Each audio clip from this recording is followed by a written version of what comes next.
folosește pe ai lui după darul care le-a încredințat. Trebuie să fie tot. La unul e încredințat în copil, la unul e încredințat în altfel. Dar nimeni e deosebit unul decât altul, că de fapt deosebit face darul. Și darul nu e al nostru, e a Domnului. Și atunci noi ne sperim tare, jos de tot, că nu vrem să ne vedem noi. Vrem să se vadă acel... Amin, Doamne, Iisus. Mărire numele Tău. Zice cuvântul Domnului că Domnul stă împotriva celor Mândri. Mândri. Și dă har celor smeriți. ca să smeresc. Amin, mărire-ți, Doamne. Ajută-mi, Doamne. Dacă ne duci undeva care că aia normală sau aia pe care scrie armani sau știu, copos.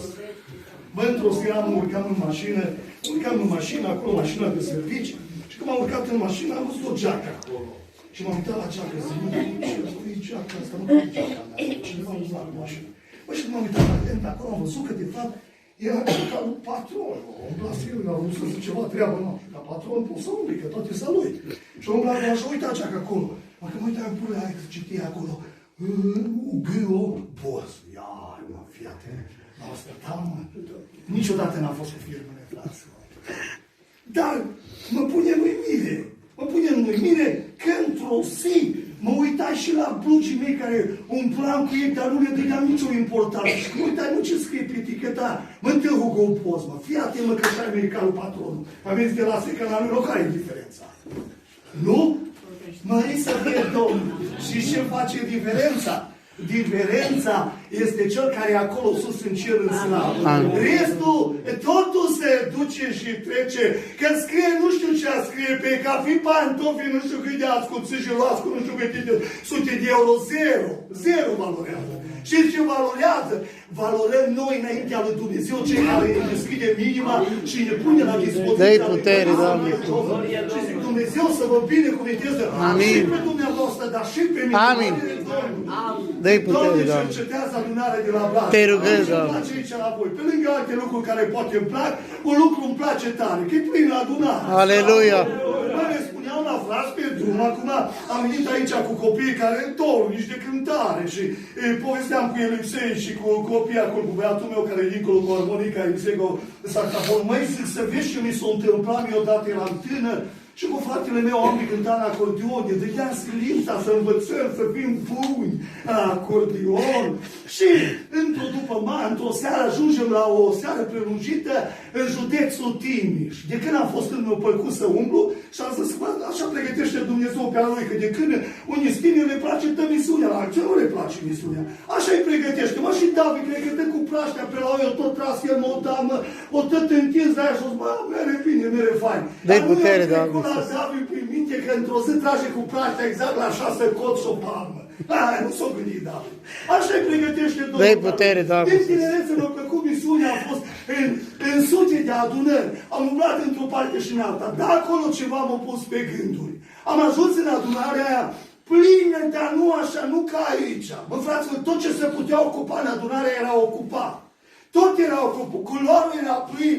Nu mai puteai să ieși afară, dar știți cum am intrat în adunare? Era o mulțime de oameni acolo în curte și ne tot împingeam câte un pic, mai împingeam un pic, eu știu că cordonul în spate, mai împingeam un pic, mai tot intrau, până când s-a umplut și basinul de botez și acolo era plin și atâta puteai să mai miști un pic de acordeon, atâta era de plin. Și care de care era acolo cântăresc mai bun, cu nume, cu renume și așa mai departe. Și-o cântat unii, și-o cântat alții, Lugoj, Reca și Zbin, cântăresc buni, din județul Timiș, noi din Munedoara. Și care era mai slăbuț pe acolo, așa îmi place să mă văd, mai slăbuț acolo. Dar care de care o cânta mai bine? Până când a venit cineva, aproximativ 55 de ani, așa un frate, cam ca frate, nu semăna așa cu fratele. Și vine și el care și el cântare. Eu aveam un acordeon, se chema Parot. Și cere chiar acordeonul meu, era plin de acordeone. Acum am eu milocerul. O ia acordeonul și în față și o cântare simplă. Știa fratele vreo 2-3 acorduri, făcea și el acolo și a început cântarea Domnul este bun și sfânt. El lucrează pe pământ. Mărire lui. Dragea lui cea mare să o simtă fiecare. Amin. Mergi nu apuca să pici un vers la două, sărit adunarea în picior, în cerul prorocii și toată atmosfera s-a schimbat. Și a zis, Doamne, nu ne chinuim aici pe clape, nu știu ce să facem. Și omul ăsta veni cu total o altă pregătire. Și mi-am dat seama că contează mult pregătirea pe genunchi acasă. Dori să fie Domnul. Când stai pe genunchi acasă și prețuiești o dăița, pe care îți deschizi gura să cuplează cu cerul. Nu mă întreba scump, dar rezultatul să vine în adunare când tu Sfânt cercetează. Mâinile se deschid real, resaltă inima de bucurie și spune gura, aici e Domnul. Amin, glorie Lui. Mulțumim că Domnul e aici. Slavă ție, Doamne. Așa credeți toți că e aici. Amin. Credeți că e aici? Amin. Cred că e aici, atenție frate și soră care mă ascult și ai zis, cred că Domnul e aici. Că dacă se uită Domnul la tine și te vede că stai așa acolo, ce impresie îți face despre tine? Dacă se uită la tine și vede, o să zic că Domnul e aici, de el, prietul nu deschide gura să coname sau Așa este, Doamne, vorbește, Doamne. Dă-i putere, Doamne, Iisuse. Nici măcar nu deschide gura ta, nici măcar nu se roagă pentru veci și el crede că Domnul e. Pe când Domnul e prezent undeva, știi cum stai? Stai și îl slăvești pe el din tot. Mărire în numele Tău, Doamne. Amin. Slavă ție, Doamne. Cineva, un frate din Valea Jiului predica el mult pe la evangelizări. Undeva lucrătorul adunare la Petrila. Și văd că au venit, zice, Ceaușescu la noi aici. Zice, când am văzut pe cei din jurul meu, așa o strigat de tare, că zice, vinile pe la gâs s-au făcut aproape ca mâinile mele. Zice, așa strigau că au venit președintele. Apă la noi, că s-o copovăcie. Glorie ție, Doamne. Zic, Doamne, pune-ne într-o stare după. Amin. Vorbește, Doamne, Iisuse. Dumnezeu să rezolve probleme. Amin. Care noi nu le putem rezolva. Care El le știe, le cunoaște. Așa este, Doamne Iisus. Capacitatea să le rezolve. Glorie Lui. Slavă Lui. Am auzit pe mulți și multe mărturii care când s-au dus la spital, au ajuns la spital și doctorul i-a făcut analizele, l-au pus acolo la tot felul de aparatură și o să ai venit prea târziu. Am auzit în seara asta și mă tresălta inima de bucurie, chiar dacă sunt unele situații grele, nu o să Domnul că e prea târziu, o să dacă azi te întorci, familie de tine. Amin, mărite, Doamne. Dar Domnul nu e prea târziu, până ai viață și sănătate și Domnul îți dă harul ăsta să vină adunare în ziua ta și ziua mea ca să mă pocăiesc. Amin, Doamne, ajută-ne. Ajută-ne, Doamne, Iisuse. Și mă rog ca Domnul să se ocupe de cei care Dumnezeu le-a vorbit în seara asta. Dă-i putere, Doamne Iisus. Și de ceilalți să le vorbească. Măriți să fie Domnul. Vorbește, Doamne. Dacă n-am ales text, am trezit cu Biblia deschisă. Dumnezeu mă știe. Nici nu știu cum am deschis Biblia aici. Nici nu știu cum s-o deschis. Dar știți ce scrie aici? Hai să citești ceva, că văd că și am un verset subliniat aici. Ieremia. O fratele, nu m-am gândit, nu m-a trecut prin gând să vină să mustru aici, m-am lăsat la călăuzea Duhului. Amin, Doamne. Și la Ieremia s-a deschis, m-am trezit cu el deschis aici, nu știu cum, poate dumneavoastră m-ați văzut ce am făcut, cum am făcut, nu știu cu el, am vorbit și nu știu cum e Biblia asta deschis aici. Dă-i putere, Doamne. Capitolul 16, capitolul 6, versetul 16, zice, așa vorbește Domnul, stați în drumuri, uitați-vă și întrebați. Auziți? Care sunt cărările cele vechi? Și zice, care este calea cea bună, umblați pe ea și veți găsi o dignă pentru sufletele voastre.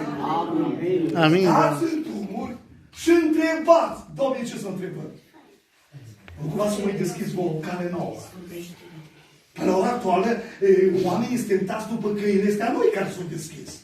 Să deschid din ăștia adunări libertine, vorbeam într-un loc în județul Arad acolo și spunea un frate lucrător acolo, zice, măi frate Dani, mă, ce ai vorbit tu azi aici așa, pe tine ăștia nu au auzit în viața lor și m-am gândit pe urmă, zic, mă, destul de rău că nu le-a spus voi.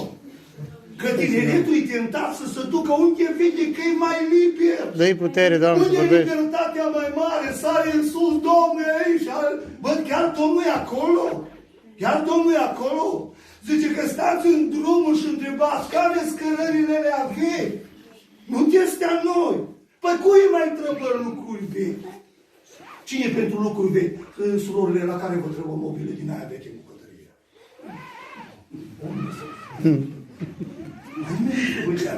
Îi trebuie nouă. Și așa că vă trebuie și ies. Vorbește, Doamne, Iisus. Dă-i putere, Doamne. Imediat să veghești și pe alta. Acum vă dau un de exemplu, și soția aici, da, ea mă înțelege, e soția mea.